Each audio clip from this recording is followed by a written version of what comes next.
Hi, nobodies. It is a good day. It could be warmer outside, as always. I'm wearing a dress. I actually went out like this today. Now, not with the necklace. The necklace has been like, I picked this up at the store and I was like, hey, I like this necklace. And I normally don't buy necklaces. And then I bought a barrette and I put the barrette in my hair because I thought, I like that barrette and I'm going to put it in my hair. And my mind is saying, this doesn't look right. This does not look like you. Um, and that's not cool because I really like this barrette. I think it's pretty. A little insane. When I was out shopping, I was like, it was kind of weird because it wasn't about like, hey, I'm gonna buy this and I like it and I don't care if it looks good or not. I like it. And normally the point is to not draw attention to myself, to look a certain way. Now, granted, my look is normally just jeans and t-shirts and please don't see me. See me, but don't see me. Like I want to be seen, but I don't want to be seen. So earlier I was thinking about dynamics and like family dynamics and how abuse just kind of goes on down a generation, and how like when you have kids, you say, I want them to have a better life than me.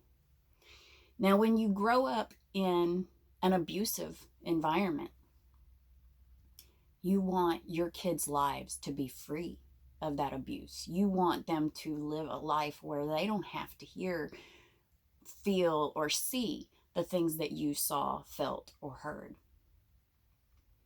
One of my big things when I was growing up, I always, it's just like the worst to hear my dad say, you're so stupid. You're stupid. And I said, I am never going to say that to my kids. I am never going to tell my kids that they're stupid.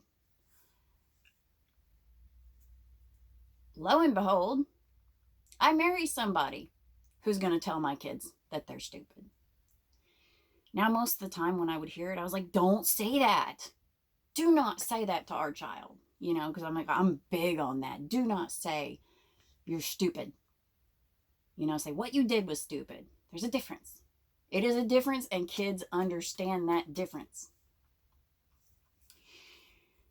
And so I got to thinking about that, and I was like,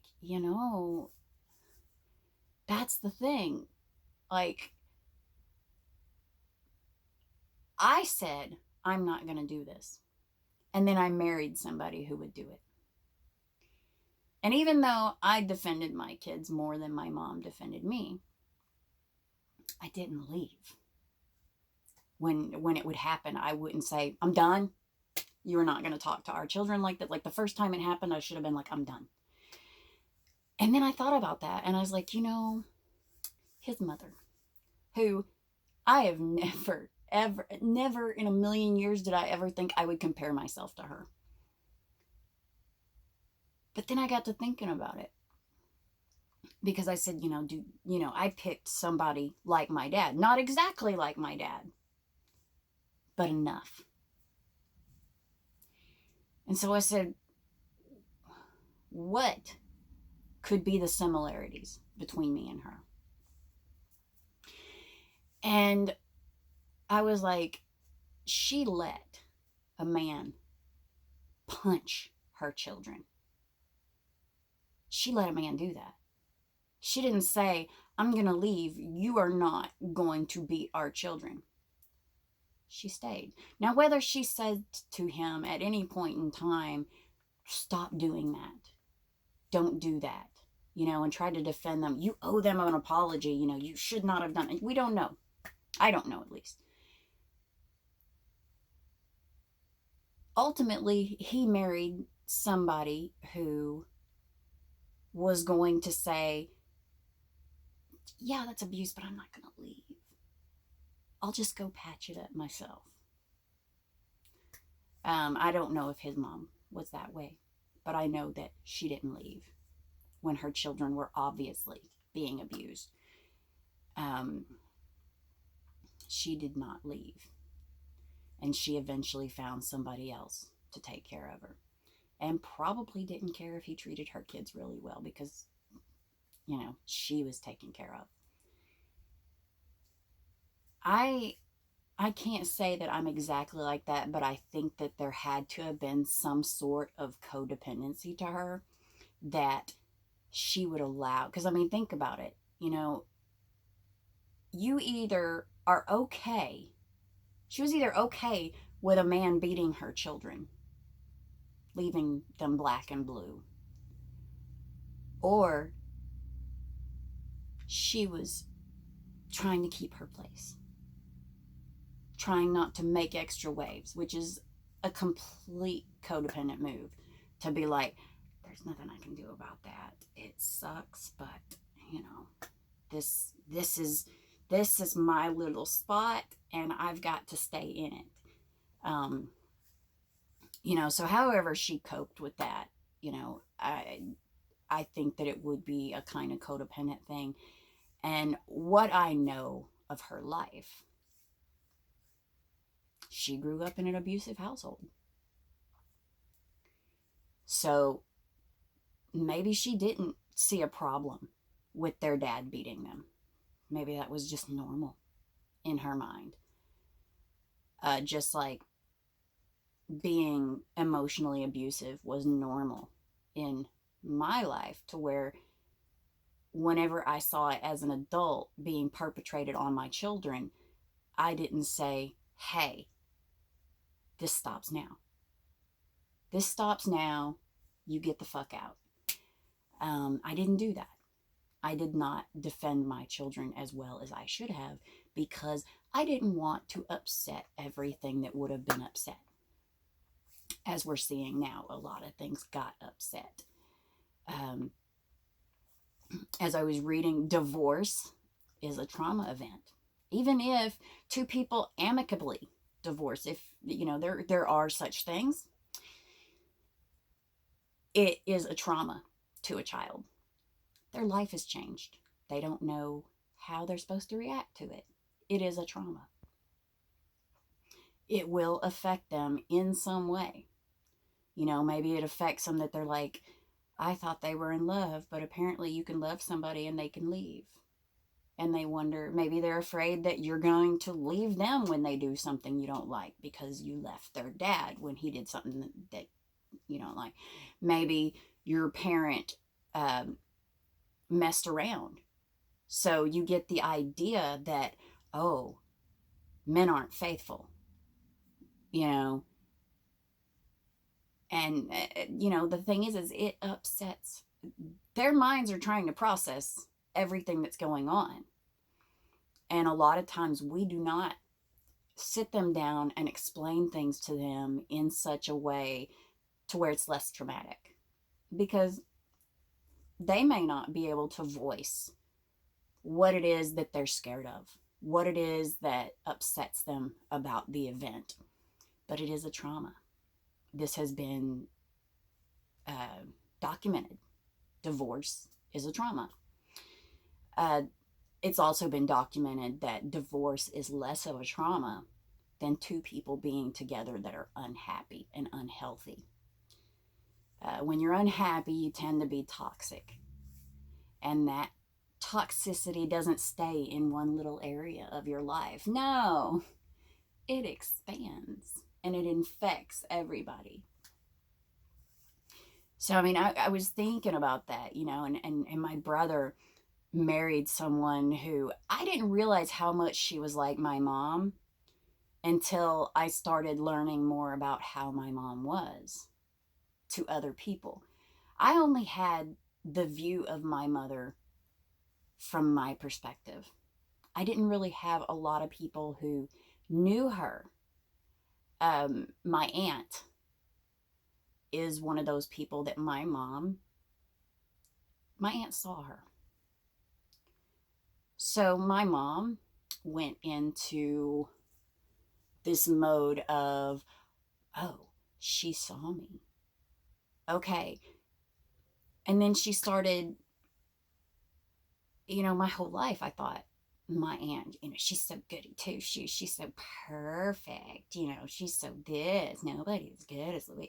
My mom basically turned me against my aunt. As a young child, I remember being turned against my aunt. The way my mother would talk to her, she would never say like she's a horrible person or anything like that. It was always, she's so perfect. You know, to kind of lead me to believe that my aunt was a very judgmental, goody two shoes, no fun person. My aunt is nothing like that. But, so now knowing what my aunt saw in the beginning and hearing the stories, I'm like, oh my God, my brother married into the same dynamic. Good or bad, I'm not going to say. I have my issues with my sister-in-law.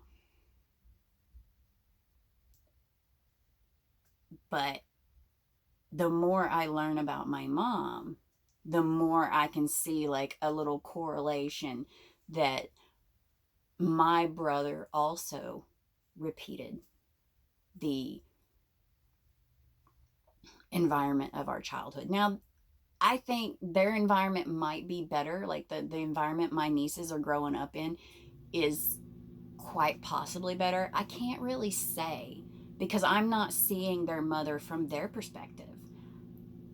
I don't. I see her from what she's shown me. I also don't know my sister-in-law as my brother sees her. I only know how I see her. And I see her as a lot like my mom. Not like my brother like went and married my mom, but like he is comfortable because basically their household is probably in some ways like our household was growing up, just as I picked a person that our household would be a lot like my household growing up. So even though I choose not to be like my father in some ways, I picked somebody who would be. And my brother might choose not to be like my mother and father in a lot of ways, but he picked somebody that was similar to our mother. And I hope for the sake of my nieces that she is not as bad as my mother was. I really do. Because if she is as bad as my mother was, I feel so bad for those girls. I'm hoping that my brother is enough, unlike my dad, to realize that those girls need support. They need somebody encouraging them to do well, to do better. Because if my sister-in-law treats them as an extension of her, or if their accomplishments are treated like you've upstaged me, I don't like the idea of them living like that. It makes me sad. But that is the type of woman my mother was. And my dad was just an angry man who didn't express his anger very well. And my ex expresses his in a very unhealthy fashion. I don't express mine at all, so that's unhealthy in and of itself, to not show your, like, mom's not angry, mom seems cold, mom seems indifferent, mom is just not reacting outside. Inside, mom is like just ready to, but no, can't say that because that'll make things worse. So it's just a thought. I'm going to go now. I hope that you are having a good day. As always, every moment is an opportunity to turn things around. Have a great night. Bye.